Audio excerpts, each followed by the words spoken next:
Son Excellence, Monsieur le Conseiller Président Funel, Dr Funel Joseph, Monsieur le Directeur Général du MEF, représentant du ministre, Messieurs les anciens directeurs généraux, Madame la Directrice Générale,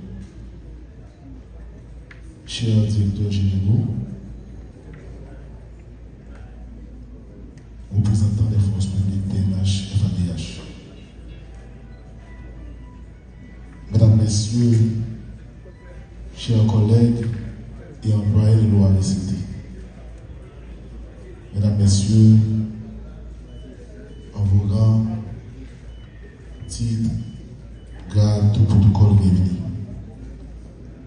C'est pour moi un grand honneur de prendre la parole aujourd'hui à l'occasion du 58e anniversaire de l'Office d'assurance véhicule contre tir. 58 ans. C'est bien plus qu'une simple date commémorative.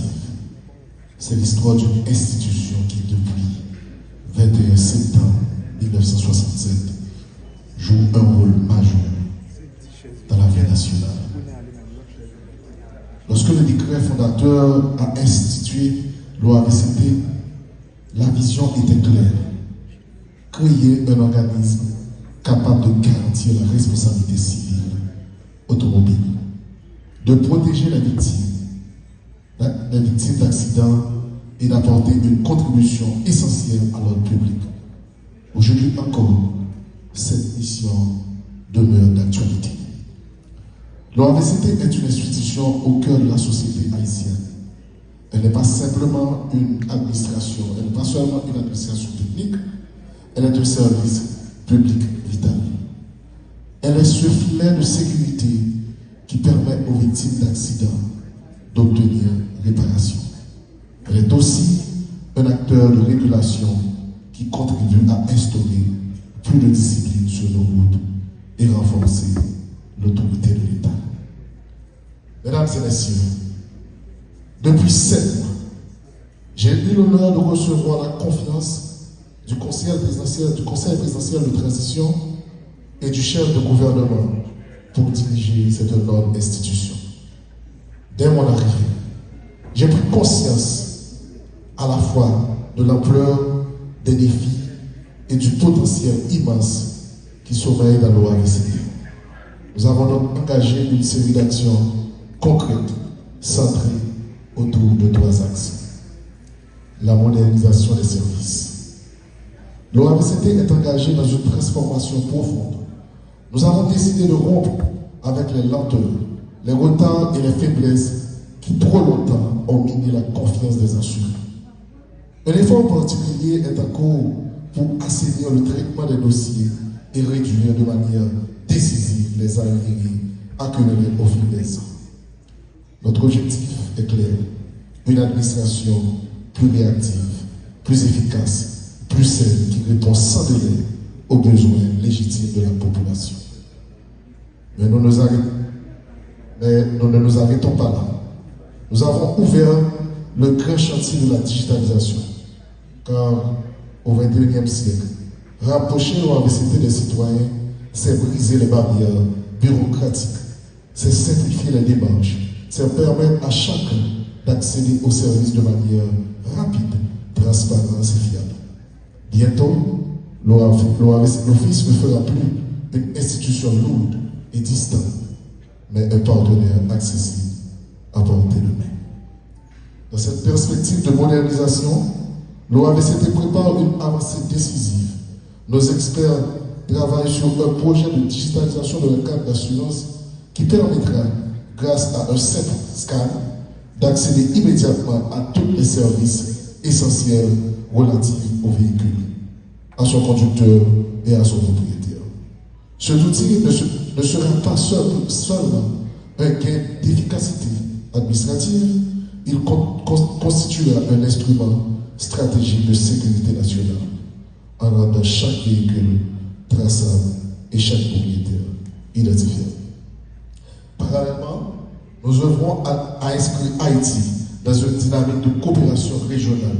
Nos équipes explorent les moyens d'interconnecter nos systèmes de gestion et de déclaration de pertes de véhicules avec ceux de plusieurs pays de la Caraïbe et de l'Amérique du Sud. L'objectif est clair, empêcher que notre territoire devienne une zone de travail, de transit ou de refuge pour ces véhicules volés à l'étranger. En agissant de la sorte, nous affirmons que la modernisation de l'OAVCT n'est pas une fin en soi. Elle s'inscrit dans une vision plus large, celle d'une Haïti mieux protégée, mieux organisée et pleinement intégrée aux mécanismes internationaux de sécurité et de coopération. Nous avons également relancé avec vigueur le projet de centre d'appel moderne. Ce centre ne sera pas une simple plateforme technique, il sera la voix vivante de l'OAVCT, une oreille attentive, un lien direct entre l'institution et la population. Il deviendra l'espace de confiance où chaque citoyen trouvera écoute, information et réponse.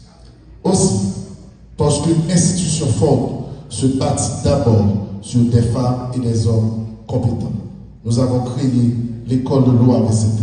Cette école est l'outil par lequel nous allons former de nouveaux employés et d'assurer la mise à niveau continue de nos cadres et de notre personnel. Déjà, 10 cadres se rendront au Canada en novembre prochain pour se perfectionner auprès de la Société de l'assurance automobile du Québec et de l'École nationale d'administration publique. Ils ont déjà obtenu leur visa et n'attendent que le jour de leur départ. Une cohorte de chefs de service s'apprête à partir pour l'Italie et notre équipe de sécurité gagnera bientôt le Chili. Afin de s'approprier les meilleures pratiques internationales, nous préparons ici et maintenant une nouvelle génération de serviteurs publics à la hauteur des exigences de notre État. Enfin, le service de constat, longtemps décrié, est en pleine restructuration. Très bientôt, nos concitoyens découvriront un service plus rapide, plus efficace, plus juste.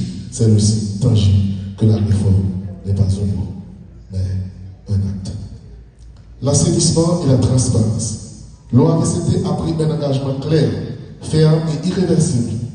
Instaurer de nouveaux mécanismes de contrôle interne pour mettre un terme aux dérives administratives qui trop souvent affaiblissent l'efficacité de nos institutions. Nous avons choisi la rigueur, nous avons choisi la transparence et nous avons choisi la responsabilité comme ligne de conduite. Cet engagement s'accompagne d'une politique résolue de rationalisation des dépenses. Chaque goutte, chaque ressource doit être utilisée avec discernement et efficacité afin de redonner l'office les marges et manœuvres indispensables pour remplir pleinement sa mission de service public. Mais au-delà de ces ajustements, une décision majeure a été prise, une décision qui marque un tournant dans la gouvernance de l'OAVCT, l'assainissement de la base de données nationale. Concrètement, il s'agit de retirer tous les véhicules qui, depuis plus de 5 ans, n'ont fait l'objet d'aucune mise à jour, ni de renouvellement administratif. Ce n'est pas un simple travail de technique, c'est un acte de transparence et de rigueur qui redonne crédibilité à l'institution. Cet effort de mise à jour permettra d'éliminer les doublons, de corriger les failles, de fiabiliser l'information et de doter l'OAVCT d'un outil de gestion fidèle à la réalité du parc automobile haïtien.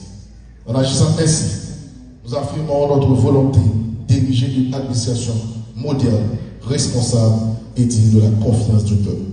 Dans cette même logique, nous avons procédé à l'installation des boîtes de suggestions dans plusieurs de nos bureaux afin de recevoir directement les plaintes, les critiques et les propositions d'amélioration du public. Très bientôt, ces boîtes seront présentes dans tous nos locaux parce que nous voulons que la voix de chaque citoyen compte dans le processus de transformation de l'OAVCT. La contribution directe à la sécurité publique. Nous avons lancé le programme Motopam Légal, une initiative qui permet de régulariser les motocyclettes sur tout le territoire national. Ce programme poursuit un double objectif: renforcer l'ordre dans le secteur du transport et limiter l'utilisation de nos motos à des fins criminelles. Déjà, les résultats sont tangibles. une meilleure identification des conducteurs, une responsabilisation accrue et une contribution réelle à la participation, à la pacification du territoire. Ces progrès ne sont pas le fruit du hasard. Ils témoignent de notre engagement ferme à agir pour le bien-être de la population et la sécurité de tous. Ces efforts s'inscrivent dans une vision globale. Ils reflètent la volonté affirmée du gouvernement et du Conseil présidentiel de transition de restaurer la sécurité, de réhabiliter nos institutions et de redonner confiance à nos citoyens. Je le dis haut et fort, l'OAVCT n'est pas simplement un organisme chargé de collecter des fonds. C'est une institution essentielle, un pilier de la sécurité et du développement en Haïti. Et cette vocation, nous la portons avec courage et détermination pour que chaque citoyen sente la présence efficace de l'État dans sa vie quotidienne. Bien sûr, le chemin reste long. Les défis sont nombreux et exigeants. Moderniser nos infrastructures, renforcer la gouvernance interne, améliorer nos relations avec les assurés, redonner à l'OAVCT toute sa crédibilité aux yeux du public. Mais je suis convaincu que nous avons les ressources, les talents et le soutien des autorités pour relever ces défis et de réussir. À vous, chers employés et cadres de l'OAVCT, je m'adresse avec une reconnaissance profonde. Vous êtes en première ligne dans ce combat pour transformer l'institution. Votre engagement, votre discipline, votre sens du devoir sont essentiels. Sans vous, aucune réforme ne peut triompher. Avec vous, tout devient possible. Aux usagers, aux automobilistes, aux motocyclettes, à chaque citoyen, l'OAVCT est votre maison. Nous travaillons pour rendre nos services plus rapides, plus transparents, plus accessibles. Votre confiance est notre richesse et plus précieuse. Mesdames et messieurs, en ce 58e anniversaire, il nous appartient de regarder le passé avec gratitude et l'avenir avec ambition. L'histoire de l'OAVCT est riche, mais ses plus belles pages restent à écrire. Ensemble, avec l'État, nos partenaires, nos employés et la population, nous allons écrire ces pages. Je prends aujourd'hui un engagement solennel. Poursuivre ce travail avec constance, courage et détermination. Mon objectif est clair et immuable. Bâtir une OAVCT moderne, efficace, crédible et respectée. Une institution qui ne soit pas seulement une obligation légale, mais une fierté nationale. Joyeux anniversaire à l'OAVCT. Longue vie à cette grande institution républicaine et que Dieu bénisse Haïti. Je vous remercie. Pour rang, grade et qualité, distingués invités, mesdames et messieurs. C'est avec un sentiment de responsabilité partagée et de fierté que je prends la parole aujourd'hui en cette date du 22 septembre 2025 où nous célébrons le 58e anniversaire de l'OAVCT. Par décret en date du 21 septembre 1967, l'État haïtien a créé l'OAVCT. Ce fut un acte de vision et de responsabilité publique, car il s'agissait de doter notre société d'un mécanisme moderne de régulation et de protection. Aujourd'hui, 58 ans plus tard, nous sommes les témoins d'un héritage institutionnel qui continue de jouer un rôle central dans la vie nationale. 58 ans d'existence sont loin d'être une simple succession de calendaires. Elles représentent certainement un parcours jalonné de défis, de transformation et de réussite. Quant à cet anniversaire, en plus d'être une date, il est surtout un point de cette lignée d'histoire qui nous renvoie à la vision de nos prédécesseurs et à la nécessité pour chacun de poursuivre le chemin tracé dans l'intérêt supérieur de la nation. Cependant, en évoquant ces 58 années d'existence, il ne nous suffira pas seulement de faire mémoire d'un passé glorieux, nous avons également l'impérieuse obligation de poser un regard lucide sur l'évolution de l'OAVCT, sur les services rendus à la population et sur les défis auxquels l'institution a dû faire face au fil du temps. car si l'histoire nous éclaire, c'est pour mieux guider nos pas dans le présent et pour tracer l'avenir.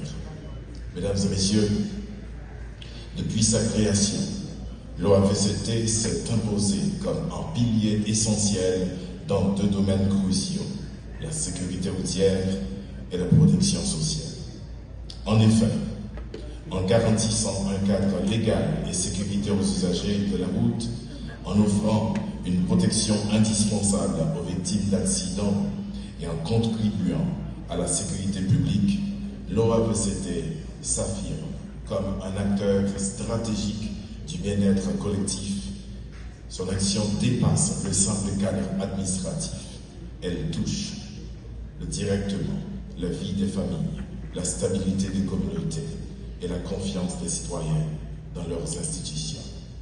Je voudrais adresser mes félicitations au directeur général, M. Pierre-Jean-Raymond André, qui assume avec compétence et rigueur les rênes de cette noble institution.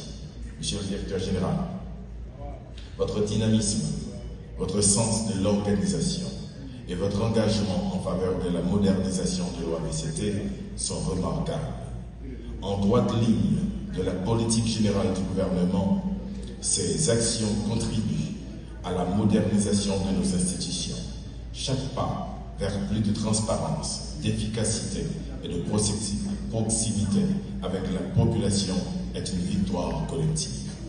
Mesdames et messieurs, l'avenir d'Haïti dépend de notre capacité à restaurer la sécurité publique et à reconstruire un État qui protège, organise et encadre. C'est la mission que s'est donnée le Conseil présidentiel de transition. Et dans cette dynamique, l'OAVCT a un rôle à jouer. Je vais citer un exemple concret. Le programme de motopam légal lancé récemment. Ce programme illustre comment une institution comme l'OAVCT peut devenir un instrument de pacification, de régularisation et de sécurité publique. En permettant de mieux identifier, organiser et sécuriser les motocyclistes et leurs véhicules, il contribue non seulement à la sécurité routière, mais aussi à la lutte contre l'insécurité. Ainsi, l'OAVCT n'est pas une institution périphérique, il est au cœur du mécanisme de sécurité publique que nous devons renforcer pour restaurer la stabilité de notre pays. En ce jour de commémoration, je voudrais encourager le leadership de l'OAVCT, ses cadres, ses employés et tous ses partenaires. Poursuivez sur cette voie. Je vous exhorte à continuer à moderniser, à innover et à bâtir un OAVCT plus fort, plus crédible, plus proche de la population, car en servant mieux nos citoyens, nous servons Haïti et nous consolidons le socle d'un État moderne et démocratique. Mesdames et messieurs, au nom du Conseil présidentiel de transition, je réaffirme notre engagement à soutenir toutes les initiatives visant à renforcer l'OAVCT dans l'intérêt exclusif du peuple haïtien. Ensemble, dans l'effort, nous pouvons redonner confiance et espoir à notre peuple. Il faut bien se le rappeler. Ce que nous faisons aujourd'hui ne doit pas seulement répondre aux urgences du présent, il doit aussi préparer les générations futures à vivre dans un pays plus sûr, plus juste et plus digne. Que cette commémoration soit pour nous une source d'inspiration et de renouvellement. Puisons dans notre patriotisme la force nécessaire pour poursuivre la mission qui nous est confiée. Avec la grâce de Dieu et avec la détermination de toutes les forces vives de la nation, Haïti se relèvera. Je vous remercie.